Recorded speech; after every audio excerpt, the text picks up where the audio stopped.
Alors, je vous invite à ouvrir vos Bibles dans le premier livre de Samuel. On va lire à partir du chapitre 2, premier verset du chapitre 2. Premier livre de Samuel, chapitre 2, premier verset.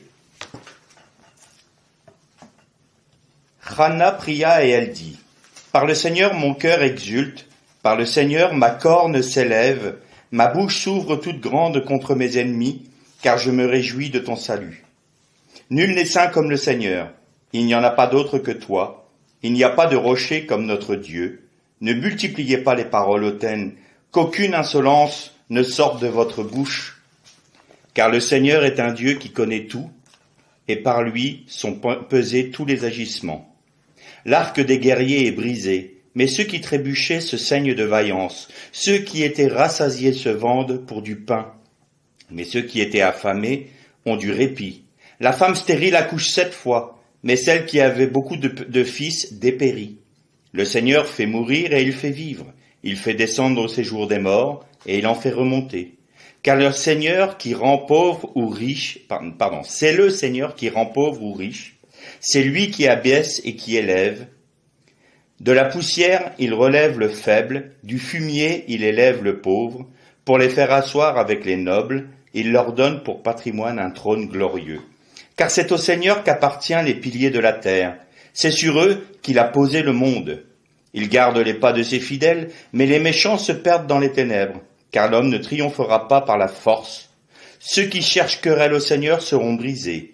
Contre eux, dans le ciel, il tonnera. Le Seigneur jugera les extrémités de la terre, il donnera de la puissance à son roi, il élèvera la corne de l'homme qui a reçu son onction. On arrêtera là pour l'instant notre lecture, on en fera une deuxième très vite après.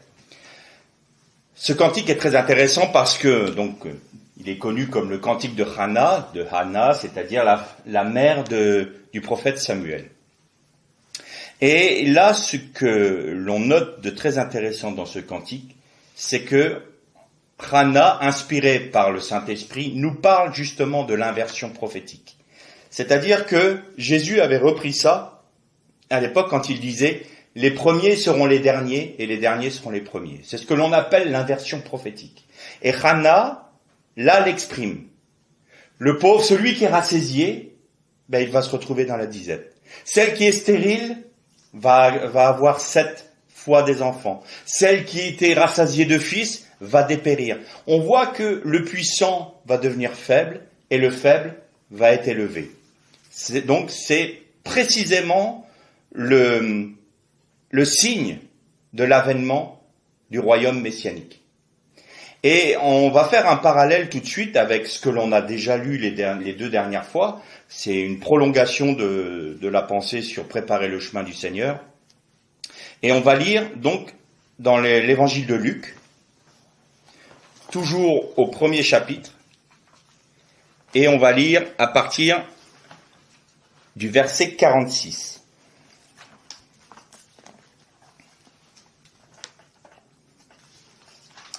Et Marie dit : Je magnifie le Seigneur, je suis transportée d'allégresse en Dieu, mon Sauveur, parce qu'il a porté les regards sur l'abaissement de son esclave ou de sa servante.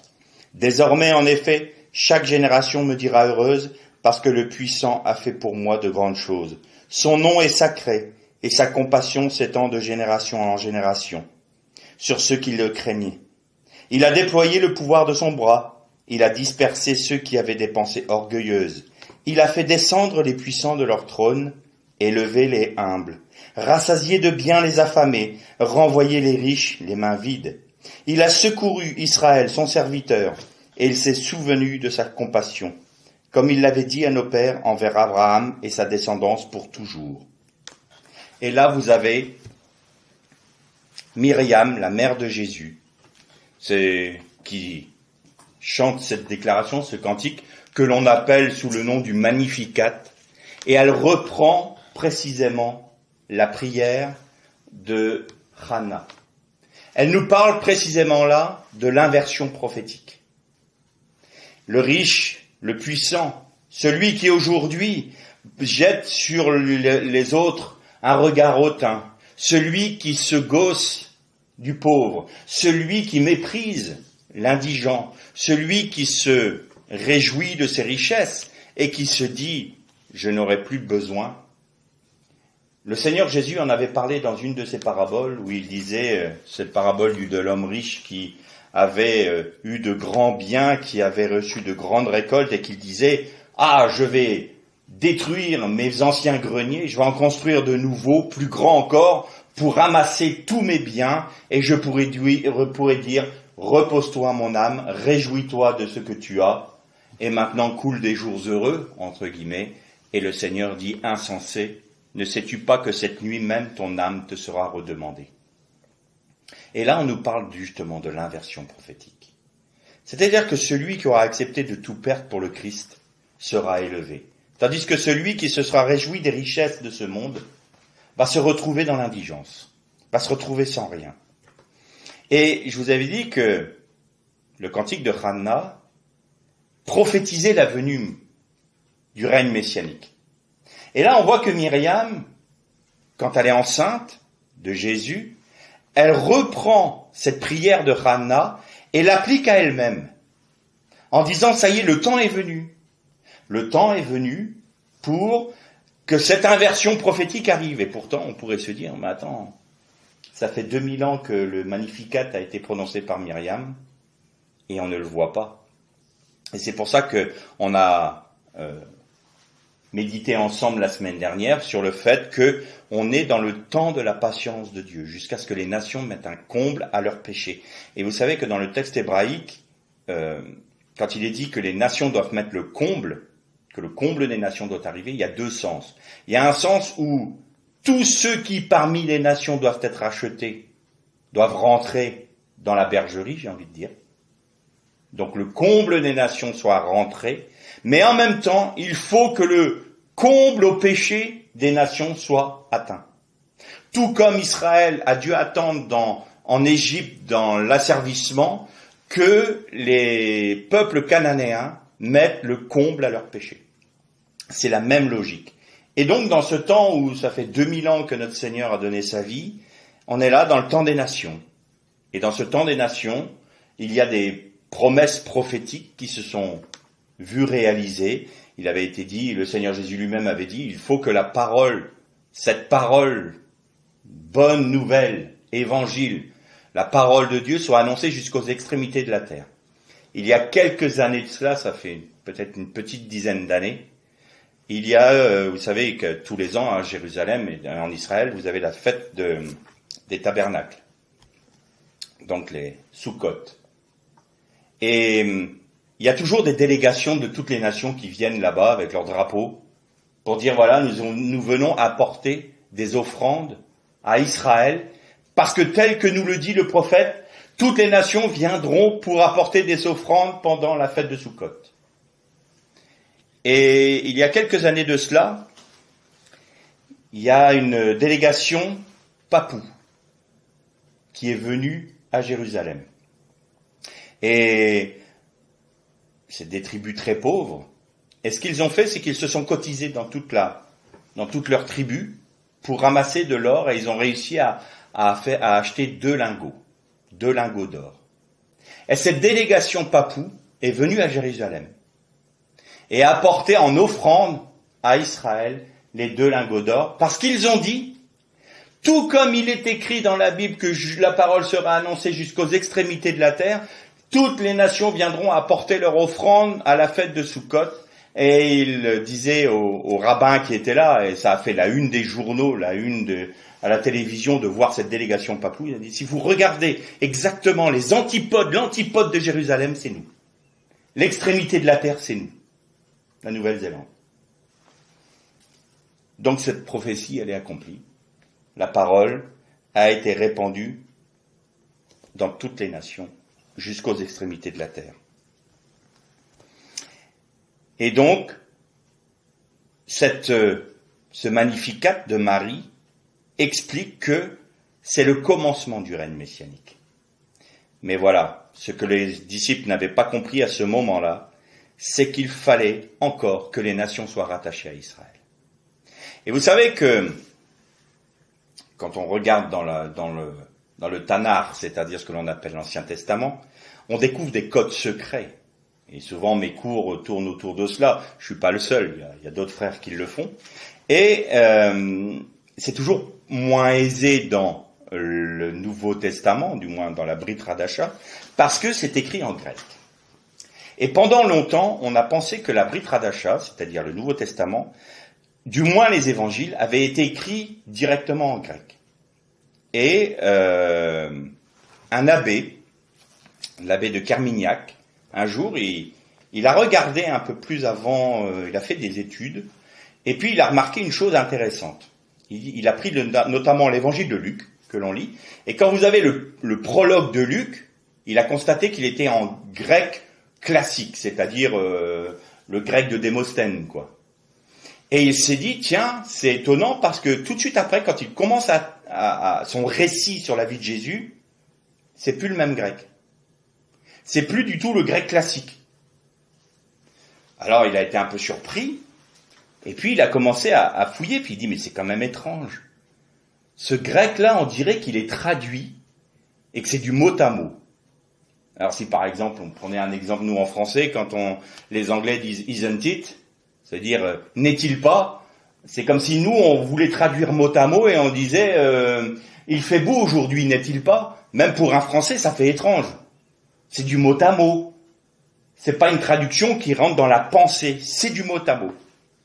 Et il a dit c'est quand même bizarre parce que même des Grecs qui lisent les évangiles, c'est très étrange cette lecture. Parce que ça fait bizarre, même pour un grec. Mais il a découvert que les évangélistes avaient un tel respect des paroles de Jésus, que quand ils ont retranscrit en grec les paroles du Seigneur, ils les ont fait mot à mot. Jusqu'à même rapporter les fautes d'orthographe de l'hébreu dans le grec. Je vous ai déjà parlé de ce fameux Ashikutz Hashomem, c'est-à-dire quand il y aura l'abomination qui rend désolé, qui donne la désolation. Quand Jésus dit ça, il en sera comme de la parole de Daniel, du prophète Daniel, qui disait « Quand vous verrez l'abomination de la désolation dans le lieu saint, que le lecteur fasse attention. » Eh bien, il y a des fautes d'hébreu dans les trois manière de dire cette phrase en hébreu par Daniel. On le retrouve 3 fois dans le livre de Daniel. Et 3 fois, il y a 3 erreurs différentes. Évidemment, je ne pense pas que ce soit le Saint-Esprit qui fasse des fautes d'hébreu. Mais c'est parce que il fallait que les lecteurs fassent attention à cela. Il y a quelque chose, il y a un code caché dedans. Eh bien, quand ils ont retranscrit cette parole, ils l'ont retranscrit dans le grec avec les fautes. Les mêmes fautes. C'est-à-dire que dans le premier, c'est Shikutz Shomem, il n'y a pas d'article défini devant. Normalement, on dit Ashikutz Hashomem en hébreu. Eh bien là, il y a une faute. Et ils l'ont retranscrit dans l'hébreu. Ils n'ont pas mis d'article défini. Alors, il en a tiré une conclusion. Il fallait bien que les évangiles soient écrits en amont. Et que le grec est donc une traduction. Or, pendant des années et des années, on a toujours pensé que la langue que parlait Jésus était seulement l'araméen. Et que l'hébreu avait plus ou moins disparu, que c'était devenu une langue morte. Donc à l'époque du Second Temple. Et un peu après, jusqu'à 130, 140 après. Or, ils ont découvert à Qumran des textes qui dataient de l'époque de la révolte de Bar Kourba. Et la révolte de Bar Kourba s'est faite aux alentours de 135-137 de notre ère. Et ils ont découvert des rouleaux où il y avait des courriers de Bar Kourba qui envoyaient des messages à ses généraux, ou alors qu'il y avait des transactions pour de l'huile, pour du vin, pour de l'or, et tout était écrit en hébreu. Ils se sont donc dit, mais attends, nous on pensait que c'était l'araméen qui était la langue parlée à l'époque de Jésus. Certes, l'araméen était comme l'anglais aujourd'hui. Mais en Israël, on parlait hébreu. Et l'araméen. Et donc, ils en sont arrivés à la conclusion que les évangiles ont été écrits en hébreu. Et notamment avec 99,99% sûr, l'évangile de Matthieu. Pourquoi? Parce que l'évangile de Matthieu est écrit en hébreu pour des Hébreux. Donc il n'y avait aucune raison qu'ils l'écrivent en grec. Plus encore, le grec parlé à l'époque de Jésus n'était ni le grec classique, ni bien entendu le grec dont on parle là, traduction mot à mot. C'était ce que l'on appelle la koiné. La koiné, c'était une langue, en grec, koiné, la koiné, ça veut dire la langue commune. Quand Alexandre le Grand a envahi tous les pays qu'il a conquis, il y a eu des ajouts dans le grec des langues des pays conquis. Il y a eu un petit mélange et ça a donné une langue hellénistique, mais différente, qui était la langue commune dans tout l'empire macédonien et qui était la koiné. Et donc, quand on parlait au temps de Jésus en grec, on parlait cette langue-là, la koiné. L'hébreu, c'était la langue normale d'Israël, et notamment la langue de l'étude de la Torah, des synagogues et des yeshivot, donc des écoles toraïques. Et il y avait, bien entendu, l'araméen qui correspond grosso modo à l'anglais aujourd'hui. Et donc, l'abbé de Carmignac s'est dit, mais attends, ça veut dire que les évangiles sont sur un substrat hébraïque. Ils sont la traduction mot à mot de ce qui est en hébreu. Et il a trouvé ça très intéressant.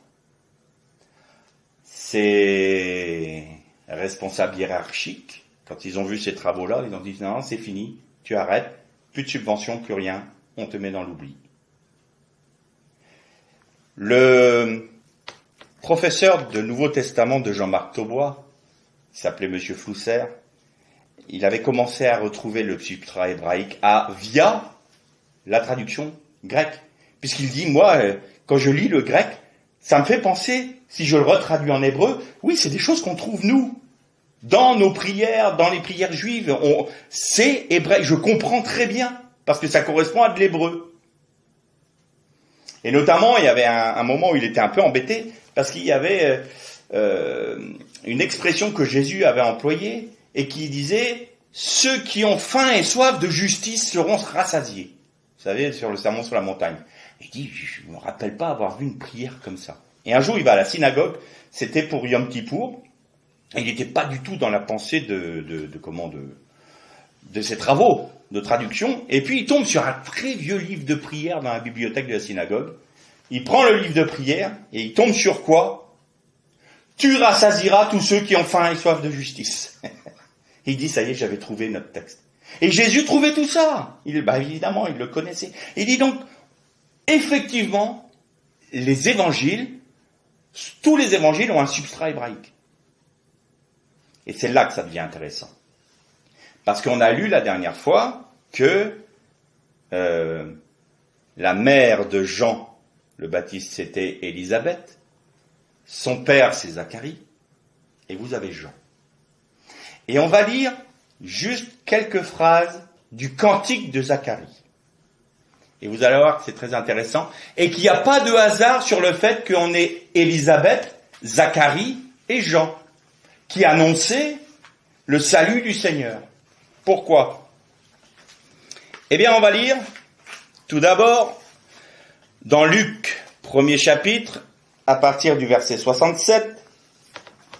Zacharie, son père, fut rempli d'Esprit Saint et se mit à parler en prophétie en disant « Béni soit le Seigneur, le Dieu d'Israël, d'être intervenu en faveur de son peuple, d'avoir assuré sa rédemption et de nous avoir suscité une corne de salut. » Alors déjà, corne de salut, le mot corne, c'est chauffard ou kéren. Et vous pouvez traduire soit par kéren, qui veut dire une puissance, quelque chose de fort, et vous retrouvez ce même terme dans le cantique de Hanna, que l'on a lu en préambule de notre méditation. Et donc c'est le chauffard qui sonne. C'est la corne d'Israël qui arrive. Et c'est cette annonce-là que fait Zacharie. Une corne de salut dans la maison de David, son serviteur, comme il en a parlé par la bouche de ses saints prophètes d'autrefois. Un salut qui nous délivre de nos ennemis et de tous ceux qui nous détestent, Alors, dans la traduction précise, ça serait « Nous avons été graciés ». Et vous savez comment on dit « l'Éternel a fait grâce » Yohanan, Jean. Johannes en grec. Donc, Yohanan, c'est celui qui proclame « Vous avez été graciés par Dieu ». Son nom même le dit. Ensuite,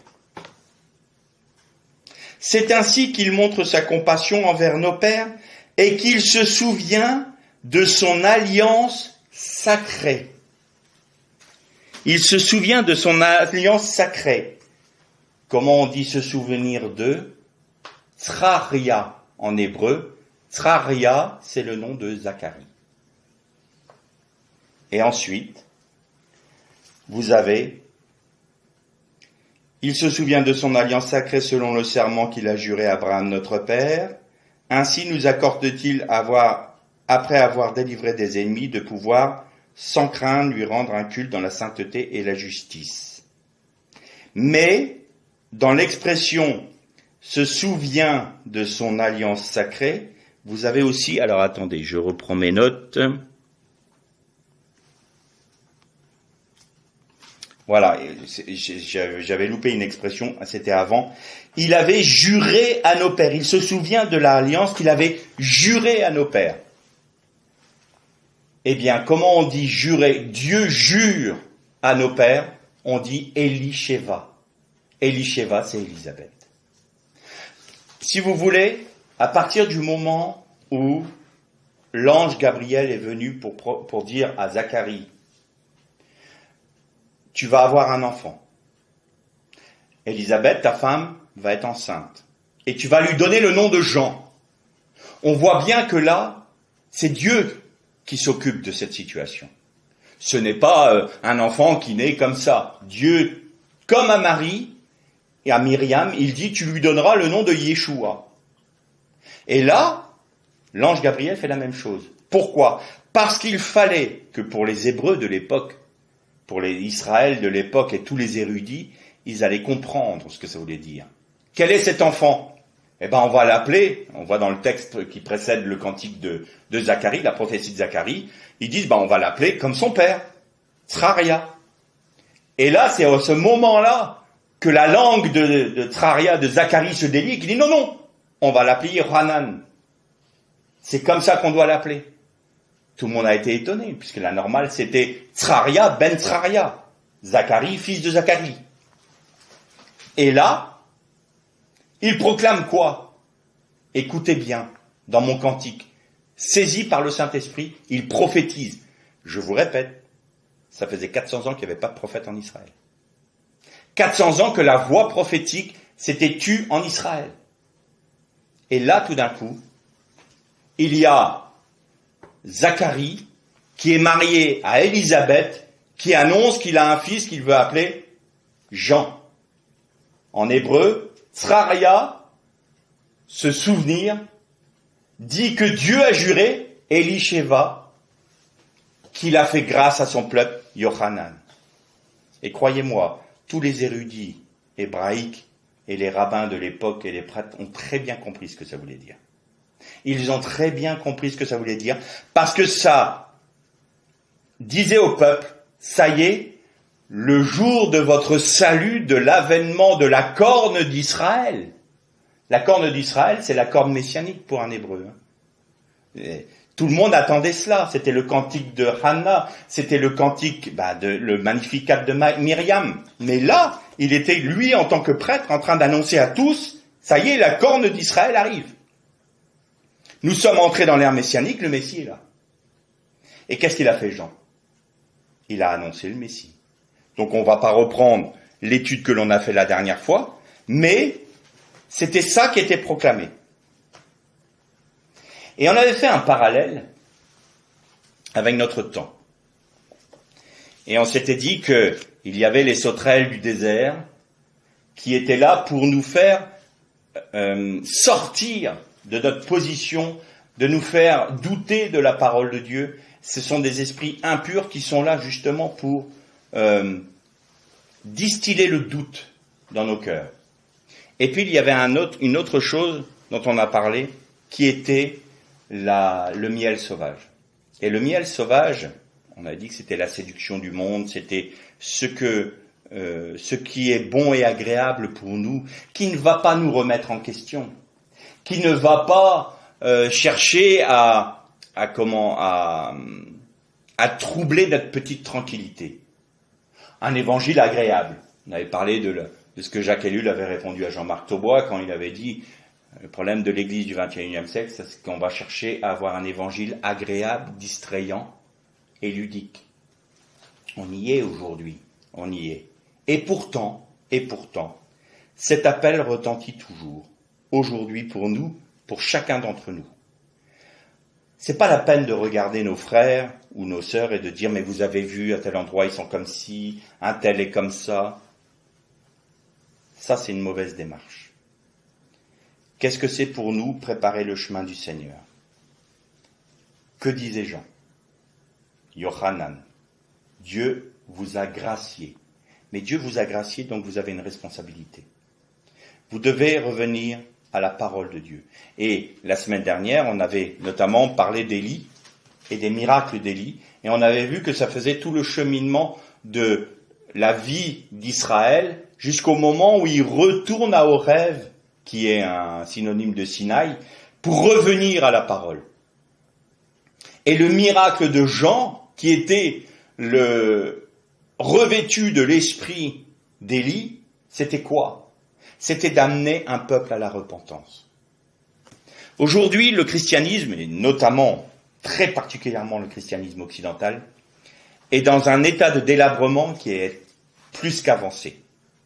Alors on peut désespérer, on peut se dire, on peut devenir, un peu fataliste, et dire, comme les Arabes et les musulmans disent mektoub. Mektoub, ça veut dire c'est écrit, donc c'est inéluctable. Eh bien, avec Dieu, il n'y a pas de mektoub. C'est pas inéluctable. Quand une prophétie était donnée par un prophète, quand un prophète venait annoncer quelque chose, si ton cœur ne se repent pas, alors arrivera ces choses. Encore 40 jours et Ninive est détruite. Mais si nous nous repentons, alors, qui sait, avait dit le roi de Ninive, qui sait si l'Éternel ne va pas se repentir du projet qu'il a eu envers nous et ne va-t-il pas nous faire grâce? Eh bien, c'est le même message qui est annoncé à travers Yohanan. Aujourd'hui, vous êtes dans un état de délabrement. Nous sommes, nous, les chrétiens, dans un état de délabrement plus qu'avancé. Est-ce qu'on ne peut pas revenir à la parole? Est-ce que l'on ne peut pas tomber à genoux devant le Seigneur en disant « Seigneur, nous te demandons pardon ». Alors peut-être que certains vont me dire « Mais attends, là t'es bien gentil, mais moi je me sens pas concerné dans ce que tu dis. J'ai envie de suivre le Seigneur, je donne toute ma vie au Seigneur, je veux me consacrer à lui seul, et tu me dis qu'on est dans un état de délabrement, mais moi je ressens pas ça. » Je vous parle d'un esprit christique, l'esprit du Christ. Regardez Néhémie.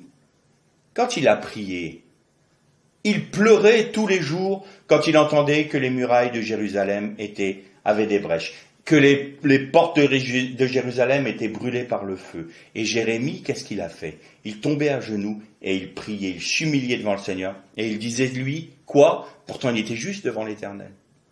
Et il disait, je suis un homme pécheur, qui est né parmi un peuple pécheur et je te demande pardon. Il s'humiliait pour le peuple, il s'identifiait au peuple, tout comme Christ s'est identifié à nous dans le péché de manière à nous pardonner. Eh bien, ne pouvons-nous pas nous identifier à ce christianisme déliquescent et demander à Dieu pardon pour toutes les fois où nous n'avons pas obéi à sa parole, où nous n'avons pas cherché conseil auprès de lui, où nous n'avons pas cherché sa pensée pour agir, où nous avons créé des guerres entre nous au nom du Dieu, au nom du Christ. On ne peut pas demander pardon pour ça.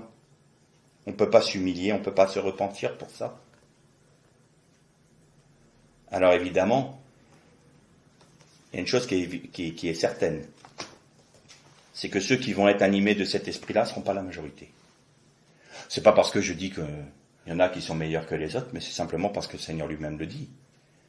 Quand le Fils de l'homme reviendra, trouvera-t-il la foi sur la terre? C'est-à-dire, trouvera-t-il encore quelqu'un qui l'attend?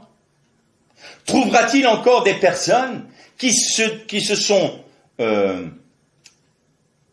tombées à genoux devant la croix pour le salut, et puis qui attendent leur époux? Qui aujourd'hui, dans l'Église en général, attend le Messie? Mais véritablement, se lève le matin et dit, Seigneur, est-ce que c'est aujourd'hui que tu reviens? Je t'attends, j'ai soif de toi. J'ai soif de ta justice, j'ai soif d'un monde qui soit rétabli, qui soit réparé, mais de manière pratique, dans cette dimension qui est la création physique. Seigneur, j'attends qu'une chose, c'est que tu aies pleinement réparé la brisure du monde, concrètement pour nous, que le temps des nations cesse. Combien de fois nous-mêmes, même si on s'est consacré au Seigneur, on dit, Seigneur, bénis cette journée, donne-moi la capacité de te suivre à tout moment, donne-moi ce dont j'ai besoin pour me nourrir, bénis mon travail, bénis ma famille, bénis. Bénis-moi, mais reste où tu es.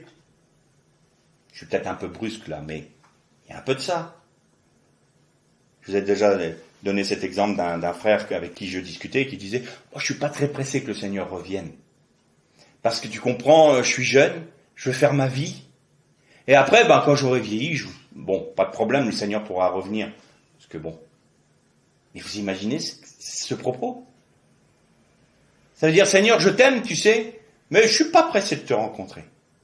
Seigneur, je suis ton épouse, mais on a tout notre temps pour se marier. Hein. T'emballe pas. Reste où tu es, tranquille. Moi, je vais m'amuser avec mes copines. » Et prenez quelqu'un qui a une fiancée et qui lui dirait va en voyage si tu veux, reviens pas trop vite, le mariage on attend de voir venir.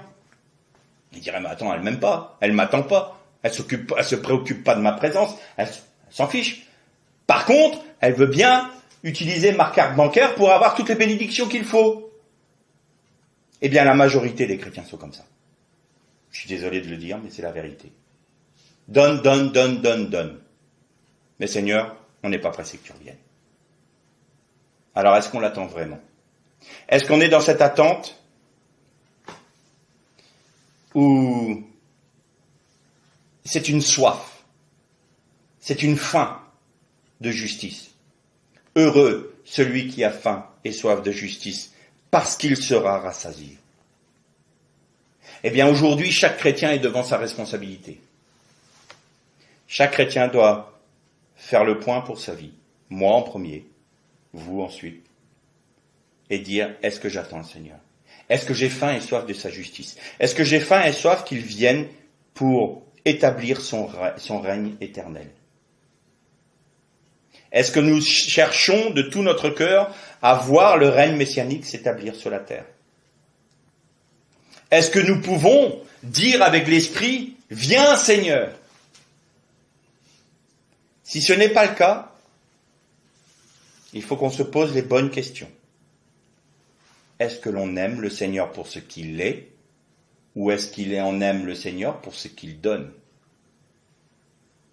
Est-ce que nous sommes des consommateurs de la foi, ou est-ce que nous sommes rendus vivants par la foi?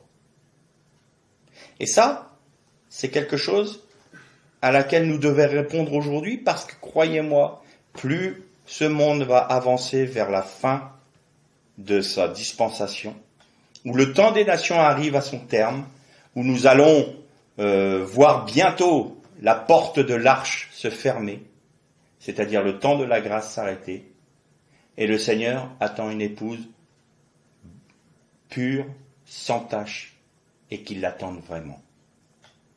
Est-ce que nous sommes animés par cet esprit de l'épouse du Messie, qui dit au Seigneur avec le Saint-Esprit, viens Seigneur, viens régner sur nos vies? Et c'est pas une attente béate, comme ça, en étant dans une sorte de méditation. C'est très pratique. L'attente de notre Messie, c'est très pratique. Pour l'attendre, il faut qu'on soit digne de lui. Alors, tout comme Yohanan ramenait le peuple à la repentance, afin qu'il puisse accueillir le Messie, aujourd'hui, c'est le même esprit qui retentit. Repentez-vous, car le royaume des cieux est proche. Et tout comme Élie a terminé son chemin à Horeb, c'est-à-dire revenir à la parole, nous devons nous-mêmes faire un retour à la parole et rien que la parole. Il nous faut prendre une décision ferme pour nos vies. Évidemment, c'est pas en regardant notre frère ou notre sœur en disant « moi je sais ce qui lui manque à lui ».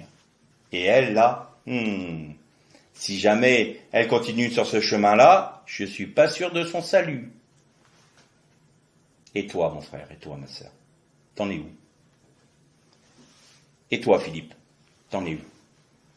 Est-ce que c'est tous les jours de ta vie que tu attends le Seigneur? Est-ce que c'est tous les jours de ta vie que tu te consacres à lui? Est-ce que c'est tous les jours de ta vie que tu veux vivre dans l'obéissance afin que tu prépares le chemin du Seigneur dans ta propre vie d'abord? Parce que si tu prépares le chemin du Seigneur dans ta propre vie d'abord, alors tu vas avoir autorité sur les sauterelles et sur le miel sauvage. Ça veut dire, on va se nourrir, on va détruire les sauterelles pour notre propre vie, on va détruire le miel sauvage pour notre propre vie. Et comme on avait dit dans le psaume 91, je te ferai marcher sur le lion, sur le chacal, sur l'aspi et le dragon. Vous savez que le dragon se trouve dans le désert. C'est Tanin. Mais Tanin aussi, on le trouve dans une autre traduction, et qui est toujours dans le désert. C'est chacal. Et Tanin, c'est le singulier de Taninim. Taninim Agdolim, les grands reptiles. Vous voyez que là, tout se tient. Ce qui a été déjà, dès l'origine, cet esprit démoniaque, qui est du fin fond des abîmes, qui est venu dans le désert. Nous sommes là, nous confrontés au désert du monde. Mais, on peut être happé par les soucis de la vie. On peut nous donner l'impression que on doit courir après certaines choses. J'ai un ministère. Tu es là pour faire quelque chose. Tu es là pour, Dieu t'a établi là pour que tu sois quelqu'un. Ça, on entend souvent. Alors, ça paraît être quelque chose de très, très sage. Je dis pas que c'est totalement faux. Mais je dis que c'est un peu biaisé. Ça aussi, ça peut s'apparenter au miel sauvage. Parce que ce que le Seigneur te demande en premier lieu, c'est de le laisser vivre dans ta vie. C'est de mourir à toi-même. Alors tu seras quelque chose. Alors tu seras un ministère. Pas parce que toi, tu as tes propres capacités humaines pour accomplir quelque chose, mais parce que tu auras abandonné tes capacités humaines d'entre les mains du Maître, qui va les rompre, qui va les briser, qui va te briser, qui va briser ta vie de manière à laisser jaillir celle du Christ. Alors oui, en effet, là, tu es un ministère. Tu es quelqu'un d'utile d'entre les mains du Maître, parce que c'est la vie du Christ qui agit et non plus toi. Là, c'est plus juste. Est-ce qu'on est prêt à payer le prix de cela? Alors peut-être que aujourd'hui, on se rend compte que dans tous les domaines de notre vie, on n'était pas dans cette position. Peut-être qu'on est en train de réaliser que, en fin de compte, on n'est pas en train de préparer le chemin du Seigneur dans notre propre vie. Et si on ne prépare pas le chemin du Seigneur dans notre propre vie, on est incapable de le préparer dans notre assemblée. Et si notre assemblée n'est pas dans cette position-là, elle est incapable de préparer le chemin du Seigneur dans la région dans laquelle elle est placée. Vous comprenez la problématique? Quand les Hébreux ont conquis Jéricho, l'Éternel avait donné un ordre à Josué. Il lui avait dit, je ne veux pas qu'il y ait un seul mot qui sorte de votre bouche. Pas un cri, pas une parole, rien. taisez-vous devant l'Éternel, parce que c'est Dieu qui fait son œuvre. Et nous sommes beaucoup trop bavards, souvent, dans l'œuvre de Dieu. Et il nous faut apprendre à nous taire, pour le laisser vivre en nous, pour le laisser décider en nous, pour le laisser agir en nous. Il nous faut apprendre à être dans le calme et le repos. Et ça, c'est le véritable sens du Shabbat. Nous devons nous-mêmes nous mettre dans le Shabbat, c'est-à-dire nous retirer nos propres capacités, retirer notre propre vie de manière à se dire au Seigneur, prends la place. Agis, Seigneur. C'est à toi de le faire. Mais agis d'abord dans ma vie. N'essayons pas de convertir des masses, n'essayons pas de convaincre nos frères et sœurs. Ça, c'est pas la peine. C'est un combat perdu d'avance. Dans notre vie, en premier, laissons-le agir. Et alors, Christ qui agit en nous touchera le cœur de mon frère, touchera le cœur de ceux qui sont inconvertis. C'est lui qui va faire son œuvre. Faisons silence. Silence. Et nous serons étonnés et surpris de voir que les murs de Jéricho s'effondrent par la base même. Ils se sont effondrés sur eux-mêmes. Mais si nous essayons, avec les forces humaines, par la chair et le sang, d'atteindre ce que Dieu nous commande de faire, nous sommes voués à l'échec. Le christianisme, de tous les temps, nous l'a démontré. Il y a des guerres, il y a des discordes, il y a des disputes, il y a un manque d'amour flagrant. Et ça, si on relit l'épître de Paul, ça c'est les fruits de la chair, ça. Donc si l'Église produit des fruits de la chair, c'est qu'elle a un problème. C'est que nous avons un problème. Et il nous faut nous repentir pour cela. Il nous faut tomber à genoux et dire, Seigneur, maintenant je me tais devant ta majesté. Maintenant je te demande pardon parce que je suis un homme impur, au milieu d'un peuple impur. Nous n'avons pas laissé le Saint-Esprit agir dans notre vie. Et à partir de maintenant, je prends la décision de te laisser agir dans ma vie. Ça c'est une bonne prière. Parce que ça, c'est une prière que le Seigneur veut exaucer tout de suite. Alors oui, il y a un prix à payer. Il y a un prix à payer. Ça va pas être un chemin tapissé de pétales de rose, c'est évident. Mais dans chaque difficulté, on aura la capacité de laisser Christ agir de manière à le voir agir dans nos difficultés même. Il faut toujours avoir cette attitude de « ce n'est plus moi qui vis, c'est Christ qui vit en moi ». Je suis mort à moi-même, je ne m'appartiens plus parce qu'il m'a racheté à un grand prix. Et alors si chacun qui entend cette parole prend cette ferme décision de laisser Christ agir, alors il y a des choses qui vont s'accomplir. Parce que ce n'est pas nous qui le ferons, c'est Christ qui le fera. Mais la question, c'est le voulons-nous. Voulons-nous être des instruments dans les mains de notre Seigneur pour préparer le chemin de son règne à venir. Nerlé Shalom.